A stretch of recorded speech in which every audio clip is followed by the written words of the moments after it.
Hi, I'm Vivian, and lately, life has been nothing short of a whirlwind.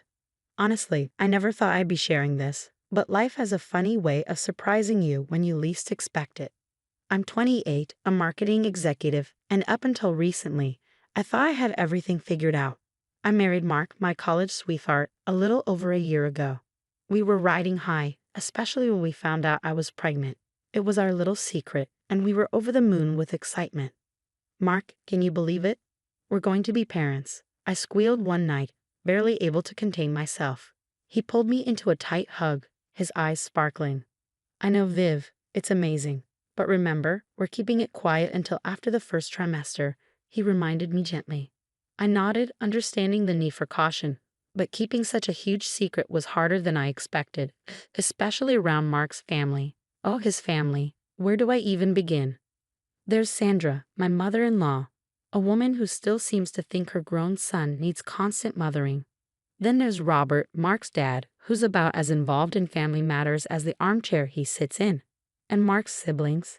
Let's just say, Amy, his sister, looks at me like I stole her favorite toy, while Jake, his brother, barely acknowledges I exist.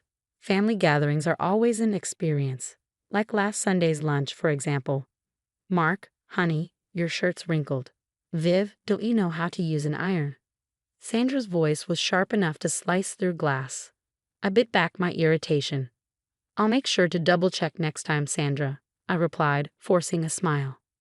Amy jumped in, adding fuel to the fire. Oh, Viv, don't stress. Not everyone's cut out for homemaking, she said with a smirk. I could feel my blood pressure rising, but I kept smiling, refusing to give them the satisfaction. Later, I called my best friend Tessa to vent. If Sandra makes one more passive-aggressive comment about my housekeeping, I'm going to lose it, I groaned. Tessa's laughter crackled through the phone. Girl, you married Mark, not his mother. Tell her to back off. I wish it were that simple. I sighed. Mark hates conflict, and I don't want to stir things up. But I swear, sometimes I feel like I'm drowning in their expectations.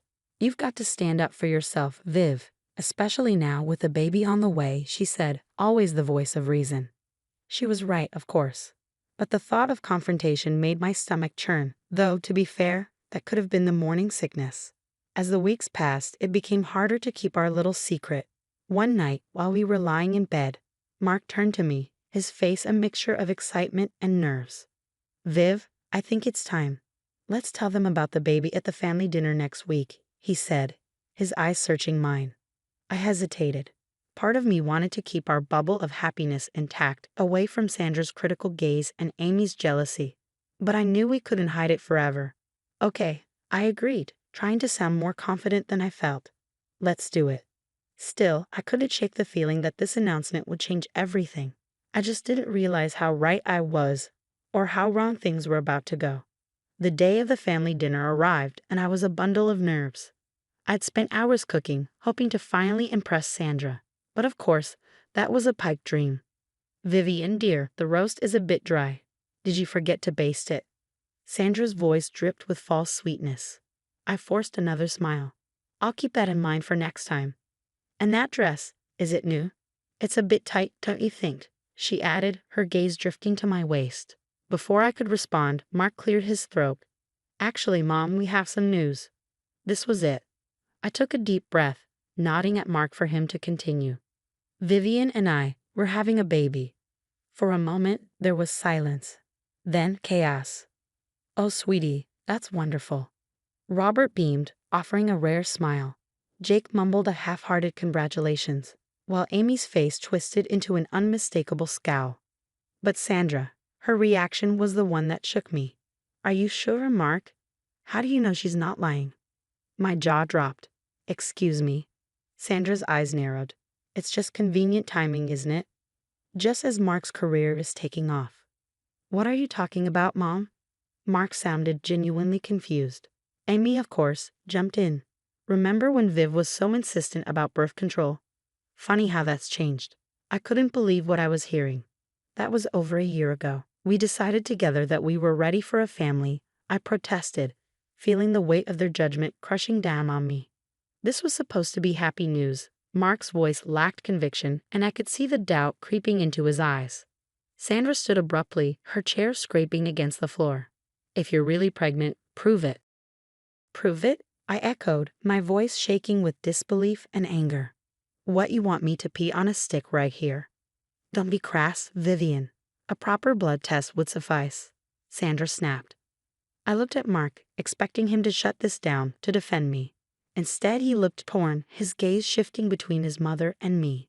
Maybe it's not such a bad idea, Viv, he said softly, just to put everyone's minds at ease. My world started to spin. How could he even consider this? This is insane. I'm leaving, I said, turning to go. But Sandra blocked my path. Not so fast. If you walk out that door, we'll all know you're lying. Get out of my way, Sandra. And then it happened. So fast, yet in slow motion.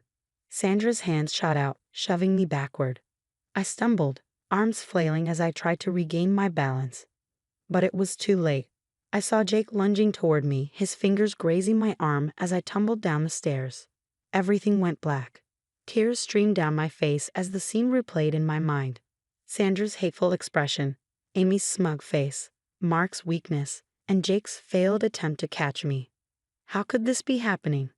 As the ambulance raced to the hospital, only one thought consumed me. Would my baby survive this betrayal?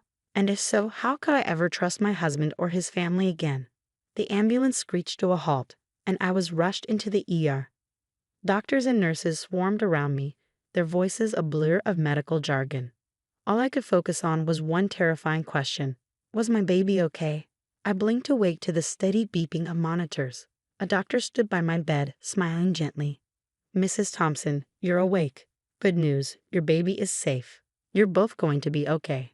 Relief washed over me, followed quickly by a wave of anger as I remembered why I was there. Mark hovered nearby, pale and conflicted. Viv, I'm so sorry. I don't know what happened. What happened? I cut him off, fury bubbling to the surface. Your mother pushed me down the stairs. That's what happened. He flinched. Mom says it was an accident. She was just trying to stop you from leaving. Before I could respond, Tessa burst into the room like a whirlwind. Vivian, oh my God, are you okay?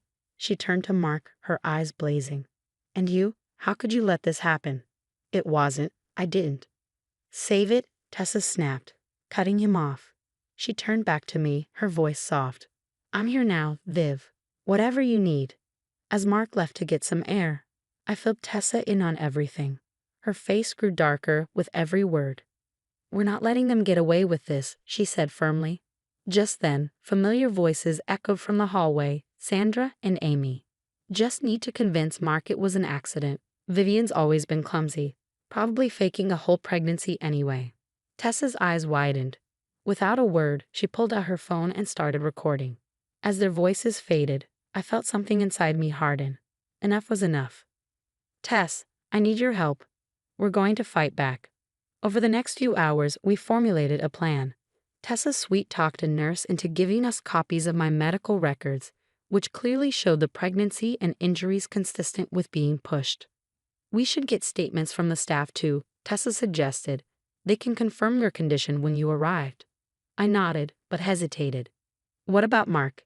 He's been texting me, full of doubt and clearly believing his mother. Forward them to me.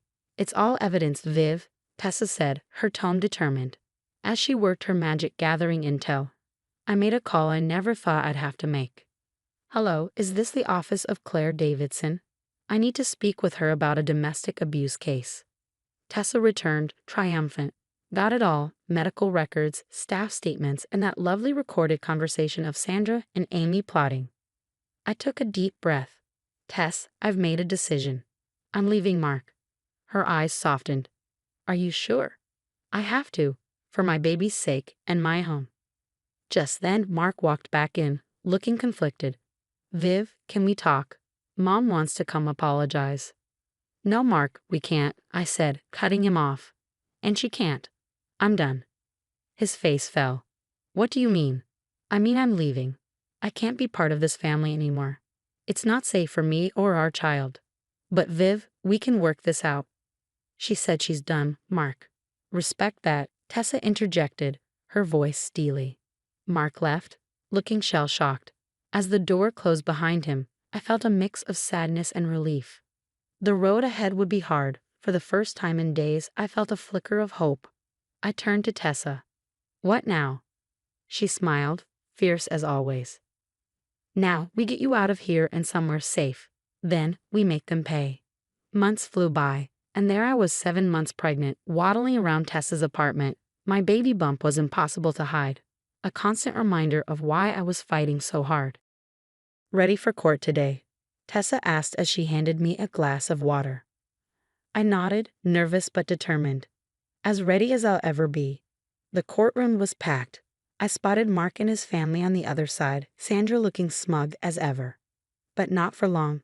Our lawyer, Claire, was a force of nature. She presented the evidence methodically, my medical records, staff testimonies, and then, "Your Honor, I'd like to present audio evidence of the defendants plotting to cover up their actions."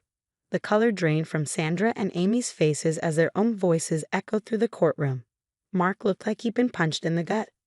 "Mrs. Thompson," the judge's voice rang out, "you pushed your daughter-in-law down a flight of stairs, endangering both her life and that of her unborn child. How do you plead?" Sandra sputtered, her composure cracking. "It was an accident. I never meant." "Save it for your lawyer, Mrs. Thompson. You're facing charges of assault and endangering an unborn child." During a recess, Mark approached me, looking haggard. "Viv, I had no idea. I'm so sorry. Can we talk?" For a moment, I felt a twinge of pity, maybe even regret. But then I remembered those days in the hospital, his doubt, his weakness. "No, Mark. Your apology means nothing. You chose your mother over me and our child. There's no coming back from that." His face crumpled, but I stood firm. I had a future to protect now. Later, the judge's gavel came down like thunder. In the matter of Thompson versus Thompson, this court rules in favor of the plaintiff. Mrs. Vivian Thompson is granted a divorce, full custody of the unborn child, and a settlement of $500,000 for emotional damages and medical expenses. I let out a breath I didn't realize I'd been holding. It was over. We had won. 2 years later, I'm blowing up balloons for my daughter Zoe's second birthday. My little warrior, born against all odds, now toddles around, babbling happily. Tessa walks in, arms full of presents. "Where's the birthday girl?" "Auntie Tessa's got goodies." I smile as I watch Zoe squeal with delight, and I can't help but reflect on how much has changed. I'm running my own marketing firm now, turning my pain into purpose by helping other survivors tell their stories. Sandra is serving her sentence. Turns out, pushing pregnant women down the stairs is frowned upon by the justice system. More friends arrive, filling the house with warmth and laughter. These are my people now, the family I've chosen. As the party winds down and I tuck an exhausted Zoe into bed, I whisper, "Happy birthday, my brave girl. The world is yours. And mine too." I realize now that this is a world of new beginnings, hard won, and fiercely protected. Whatever comes next, I know we can handle it. After all, we already have. The story you've just heard is now over. But I have a question for you. If you were in my shoes, would you have given Mark a second chance? Was I too harsh in rejecting his apology, or was I right to protect myself and my daughter from future harm? This is a tough situation with no easy answers. What would you have done? Share your thoughts in the comments below. Your perspective might help someone going through a similar situation. If you found this story compelling, please give the video a like. It helps more people discover and learn from these difficult experiences. And if you want to hear more stories like this one, don't forget to subscribe. Your support means everything as we continue to share these important narratives.